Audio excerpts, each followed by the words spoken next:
September 28th Maitland City Council meeting to order. And we are going to, if we would, I'd like all of you to stand, and we're going to take a moment of silence.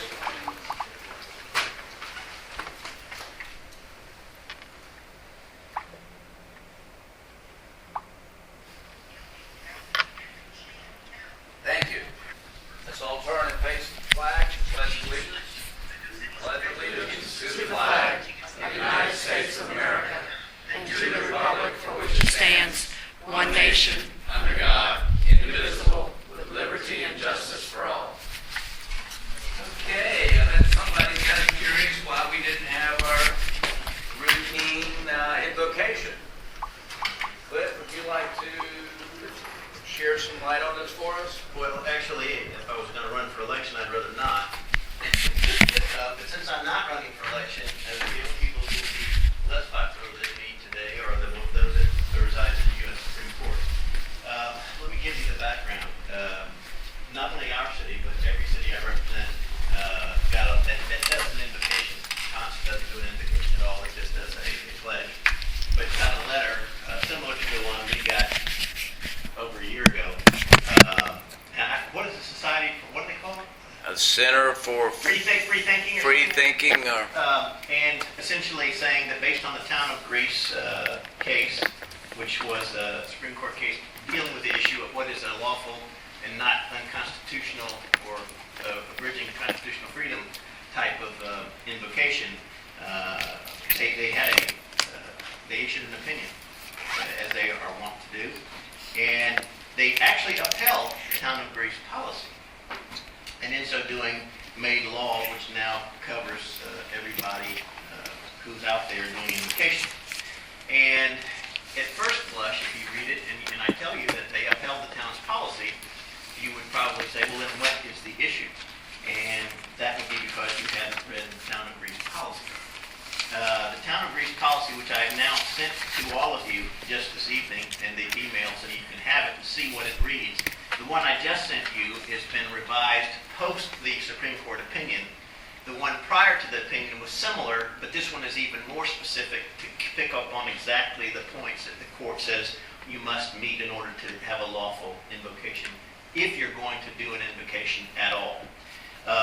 And so some of the highlights of that policy are that speakers list for people who would like to speak with invocation is open to all religious organizations or non-religious, atheists included.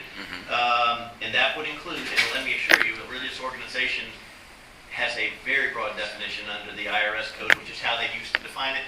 And I've spent more time than I care to studying it, and to tell you that there are hundreds upon hundreds of different organizations that believe all kinds of things.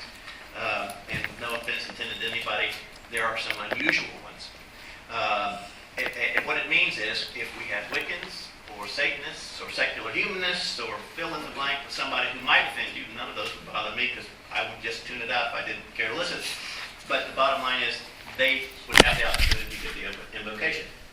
And in fact, that is what the town of Greece policy says, and in fact, those types of groups have given invocations at the town of Greece meetings, which is one of the reasons their policy survived. There was actually a challenge from an atheist organization that said they shouldn't have any of it invocation, no matter who it is. And so that's kind of how that went down. And so this group wrote us over a year ago saying that they wanted to be on the list, and we sort of didn't pay much attention. They wrote us again and picked up on the fact that we have a policy, or we have a practice, if you will, of having invocations done by various members of council at very different times. And pointed out that that specific issue wasn't dealt with in the town of Greece case, but obviously it draws into question, because of what the case so clearly spelled out as appropriate, whether or not it was lawful. And I wouldn't doubt their willingness and ability to challenge it. What has happened in the cities that I currently represent, one of them has gone to a moment of silence, similar to what we had tonight. Another one, as I told you, never had an invocation other than a Pledge of Allegiance.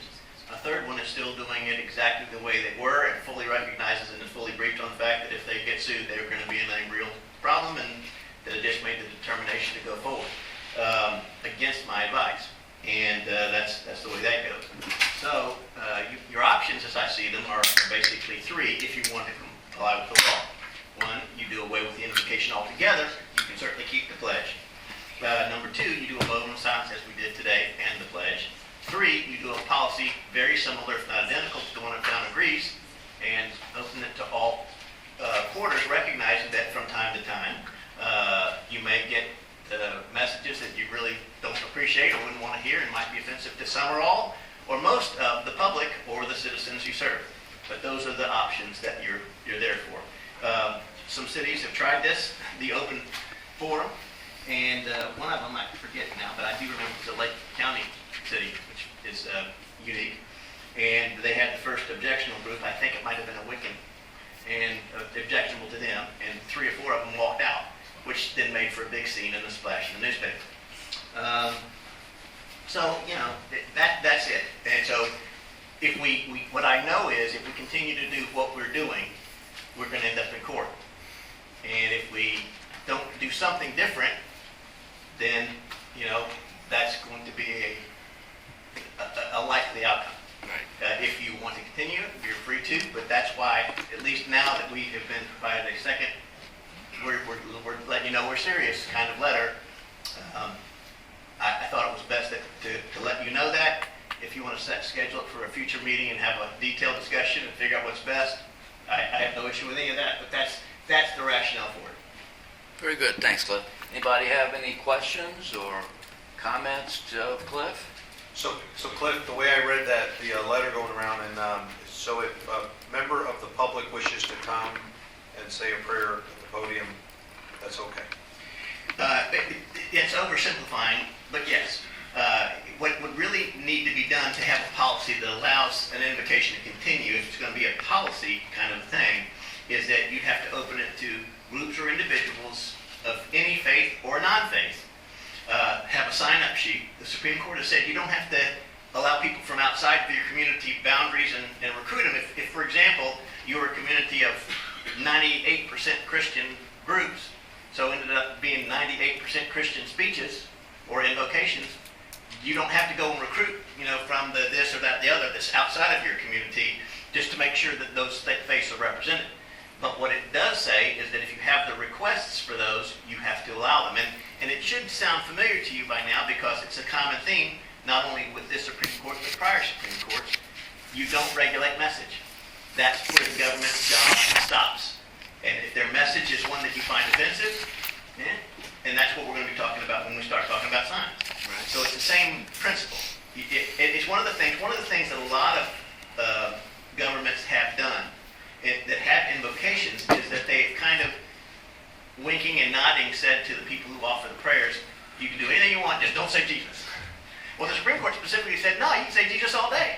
And you can also say Allah, and you can say anything else. What you cannot do is tell them what not to say. The only thing you can tell them not to say versus your policy is they can't proselytize, try to convert you, nor denigrate you for a different faith. But short of that, they can pray to whoever they want, Jesus included. Right. Can we restrict it just to Maitland residents?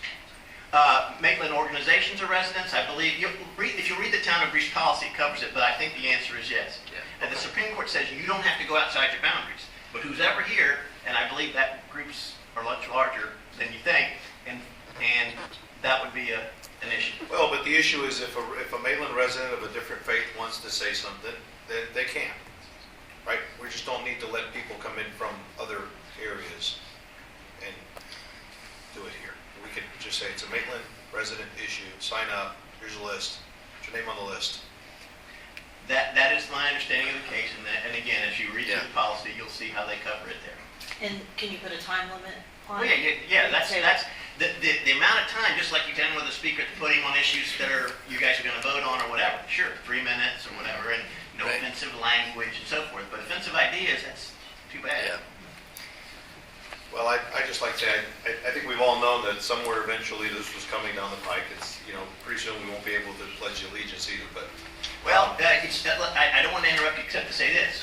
One of the things that we can't do, according to the town of Greece case, and you will know the local example that happened in the city of Winter Garden is, and apologies, Mayor, for not warning you in advance, you can't ask people to stand up either for the pledge or the prayer. Right. So knowing that these changes were going to eventually hit our little city, I would like to encourage the council to come up with a policy and let it be open to the public, citizen residents sign up, so that for those that want to continue this process, it could be continued. And I assume that any one of us as citizens could go down to the podium and speak as a citizen, just like we do during the public As hearing. long as your rotation, such as it is not stacked specifically to try to favor one group or the other, and it's an open thing. Here's what I would encourage you, because I don't even know that have been able to look and pull up what I sent you this evening. What I would encourage you to do is take a look at it between now and the next meeting, if you want to put it on for a decision item next time. Then you'll have had the opportunity to look at that policy, because whatever we draft will look a lot like that. And if you're good with it, that's easy. Just change town agrees to City of Maitland. If you're not good with it, we probably need to have further discussion. I don't believe this is entirely new to us, Cliff. Was it Oh, it's been not in a the new last 8 or 9 years that we had similar, or if I'm recalling correctly, that we had some similar issues, and we did go to some scheduling process, or did we? I've never been a part of it if we did. Yeah. But I do know that we've had, in the past, we've had speakers that came and gave an invocation Right. before. At some point, I don't remember when it was, it started being just council members. Right, understand. Okay. If it'd be the council's pleasure to maybe raise this as a discussion item at some point in the very foreseeable future, That would be awesome. that would be great. Sounds good. And in the meantime, if you have any questions specifically what you read in that policy for clarification, feel free to email me, pick up the phone, call me, and I'll walk you through it. Yeah, I believe we can expect to see that as a discussion item pretty quickly.